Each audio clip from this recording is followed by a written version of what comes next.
চট্টগ্রামে অস্থিরতা বিরাজ করছে। নগরের কাজীর দেউরি মোড় থেকে সর্বশেষ পরিস্থিতি জানাচ্ছেন সহকর্মী রুনা আনসারি।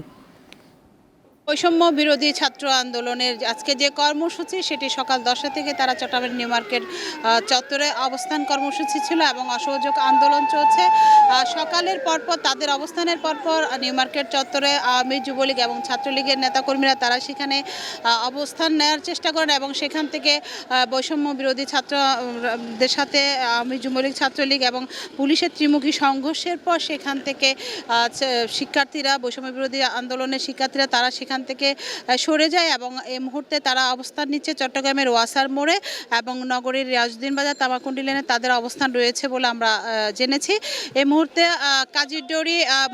কাজীরডোরি মোড়টিতে অবস্থান আছে আওয়ামী যুবলীগ ছাত্রলীগের নেতাকর্মীরা। নিউ মার্কেট চত্বর তাদের অবস্থান রয়েছে আওয়ামী যুবলীগ ছাত্রলীগের নেতাকর্মীরা। এছাড়া চট্টগ্রামের বিভিন্ন গুরুত্বপূর্ণ জায়গাগুলোতেও কিন্তু আওয়ামী যুবলীগ ছাত্রলীগের তারা নেতাকর্মীরা অবস্থান আছেন এবং বৈষম্য বিরোধী ছাত্র আন্দোলনের যারা রয়েছেন সমর্থকরা তারা রয়েছেন ওয়াসার মোড়ে, রিয়াজউদ্দিন বাজার এবং আন্দরকিল্লা হয়ে তারাও বিভিন্ন জায়গায় অবস্থানে আছেন। সকাল থেকে বিভিন্ন জায়গায় থেমে থেমে ত্রিমুখী যে সংঘর্ষ সেটি বিভিন্ন জায়গায় এখনো পর্যন্ত চলছে। তবে পুরো শহর জুড়ে কিন্তু থমথমে অবস্থা বিরাজ করছে। সাধারণ মানুষের ভিতরে ভয়ভীতি কাজ করছে এবং সাধারণ মানুষ বলছে এই পরিস্থিতি থেকে কিভাবে তাড়াতাড়ি পরিস্থিতি থেকে রেহাই পাওয়া যায় বা এই পরিস্থিতির সমাধান যত দ্রুত সম্ভব সমাধান করার জন্য সংশ্লিষ্টদের দৃষ্টি আকর্ষণ করেছেন এবং সাধারণ যারা শিক্ষার্থীর পরিবার অভিভাবক রয়েছেন তারা বলছেন তাদের